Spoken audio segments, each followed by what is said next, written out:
नमः संस्कृताय मित्रों। मैं अनिरुद्ध कुमार तिवारी हूँ। अब अनिरुद्ध कुमार तिवारी के नाम से ही यूट्यूब चैनल का नाम हो गया है, क्योंकि मेरा दो नाम था, एक अनिरुद्ध कुमार तिवारी, एक संदीप तिवारी था। मेरा पूर्व प्रचलित नाम, गांव का नाम, शहर का नाम था, लेकिन विद्यालय का नाम, कोचिंग का नाम और विद्यार्थियों के संदर्भ में तथा साथियों शिक्षा के क्षेत्र में मेरा नाम अनिरुद्ध कुमार तिवारी है। आज हम अनिरुद्ध कुमार तिवारी के नाम से अपना यूट्यूब चैनल कर दिए हैं। आप लोग चाहें तो यह अनिरुद्ध कुमार तिवारी डाल करके ANIRUDDHA अनिरुद्ध कुमार तिवारी डालेंगे तो उसमें मेरा नाम आ जाएगा यूट्यूब चैनल पे। उसमें प्लेलिस्ट में भी कुछ वीडियो आप लोगों के संस्कृत से संबंधित डाले गए हैं, तो आप लोगों के जो उपयोगी हो उसे देख सकते हैं तथा उसका लाभ उठा सकते हैं। आज हम बच्चों को जो पढ़ाए थे, भाषा का परिचय, वर्ण, वर्णमाला, स्वर, व्यंजन, अयोग, वाह, माहेश्वर सूत्र, प्रत्याहार, प्रत्याहार बनाना, उनसे कुछ प्रश्न पूछे हैं। उनसे हम कुछ आज प्रश्न पूछे हैं और वीडियो के माध्यम से तैयारी कराना चाहते हैं। देखिए कौन कौन प्रश्न हैं और इसको कैसे हल करते हैं, और ये परीक्षा में आए भी हैं, आने की उम्मीद भी है। देखिए, वर्ण का दूसरा नाम। वर्ण का दूसरा नाम आपके विकल्प में अगर अक्षर है तो अक्षर भी हो सकता है, और ध्वनि है तो ध्वनि भी हो सकता है, क्योंकि वर्ण का दूसरा नाम अक्षर तथा ध्वनि भी होता है। अक्षर या ध्वनि। ठीक। स्वर के भेद कितने हैं? तो स्वर के देखिए भेद 3 हैं। ह्रस्व, दीर्घ, प्लुत।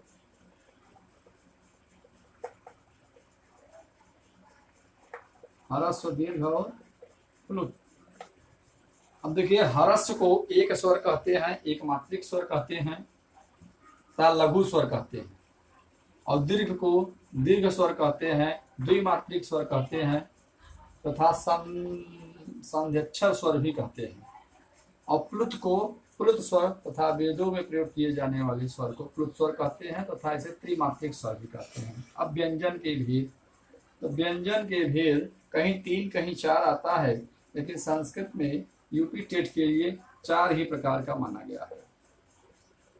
4 प्रकार में देख लीजिए: स्पर्श व्यंजन, अंतस्थ व्यंजन, अंतस्थ व्यंजन,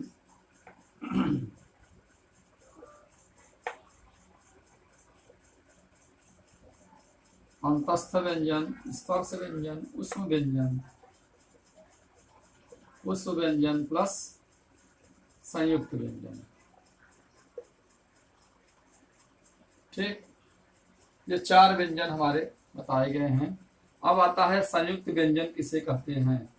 संयुक्त व्यंजन, देखिए संयुक्त व्यंजन आ गया, तो वही संयुक्त व्यंजन स स स ह स स स नहीं, छत्रज्ञ स्र, छत्रज्ञ।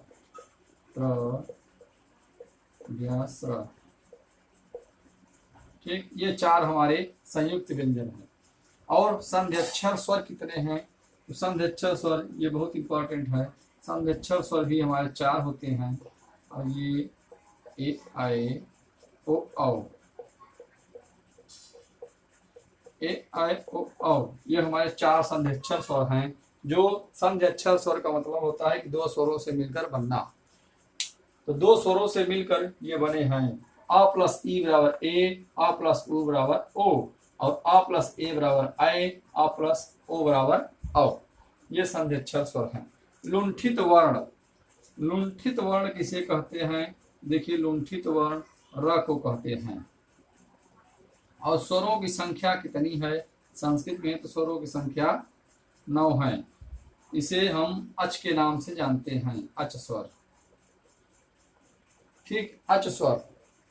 अब आता है उच्चारण स्थान। तो देखिए, उच्चारण स्थान, त का उच्चारण स्थान क्या है? लितुलसानाम दंता। देखो, दंत है, इसका उच्चारण स्थान दंत है। और इत संज्ञक वर्ण कितने हैं? या इत संज्ञक वर्ण में कौन कौन आते हैं? तो इत संज्ञक वर्ण,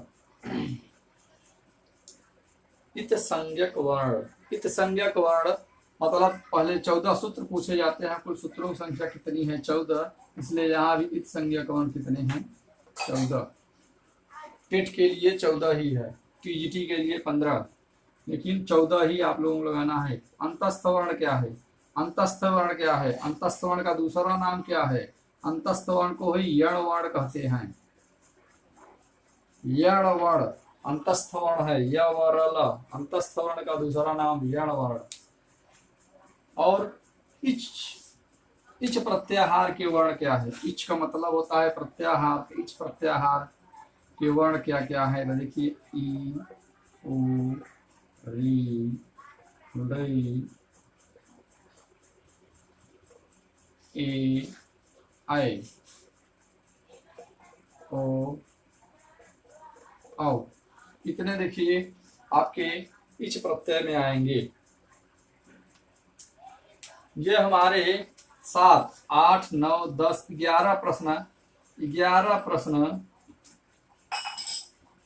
8, 9, 10, ये 11 प्रश्न आपसे पूछे गए हैं। एक इसमें से छूट रहा था आपका अयोगवाह। चलिए 11 की जगह एक 12वां प्रश्न कर देते हैं। अयोगवाह की संख्या कितनी है? संस्कृत में अयोगवाह की संख्या, संस्कृत में अयोगवाह की संख्या, ठीक, संस्कृत में अयोगवाह की संख्या कितनी है? संस्कृत में अयोगवाह की संख्या 4 है। कितनी है? 4 है। कौन कौन है? देखिए, एक अंग, दूसरा अह, तीसरा कख, चौथा पथ। ठीक, ये हमारे 4 अयोगवाह है। इसे हम अनुस्वार कहते हैं, इसे विसर्ग कहते हैं, और इसे उपपदमानी कहते हैं, और इसे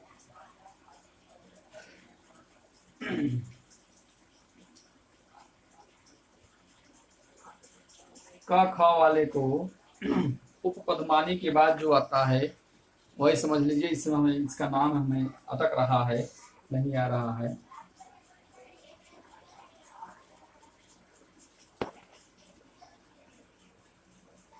देखिए मित्रों, इसे अयोगवाह कहते हैं। हम साफ साफ लिख दे जिससे आप लोग भ्रमित न हो। इसे अयोगवाह को क्या कहते हैं? इसे अरे यार याद उतर जाता है बड़ा जल्दी, इसका नाम है हमें भूल जाता है।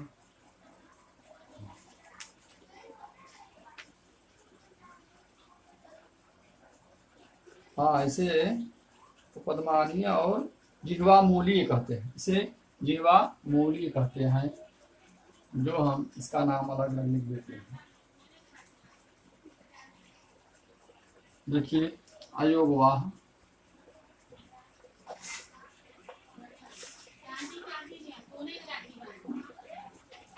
अनुस्वार, अनुस्वार बराबर अंग या ऐसे। दूसरा है विसर्ग। दूसरा क्या है? विसर्ग।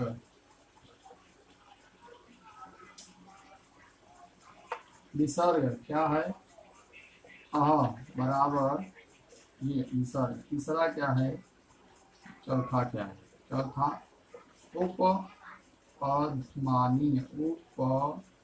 उपपदमानी, उपपदमानी। और तीसरा क्या है? इसे जिह्वा मूली कहते हैं। जिह्वा मूली, जिह्वा मूली। देखिए ये अर्ध विसर्ग है। ऐसे विसर्ग लगा है, एक ऐसे विसर्ग है, ठीक। तो इसको हम मिटा देते हैं ऊपर से नीचे से। देखिए अर्ध विसर्ग हो गया। अब ये क और यहाँ भी वही है, यहाँ प रहता है, बस विसर्ग अर्ध रहता है। ये है हमारे संस्कृत के 4 अयोगवाह जो प्रश्न पूछे जाते हैं, पूछे भी गए हैं। हिंदी में केवल 2 होते हैं। ये हमारे 2 हिंदी के हैं, अंग अह, और संस्कृत के 4 हैं। टेट सीटेट के लिए ये इम्पोर्टेंट थे। इतने प्रश्न हमको पूछना था और बस ज़्यादा बड़ा वीडियो नहीं बनाएंगे क्योंकि समय का अभाव है। तब तक के लिए नमः संस्कृताय।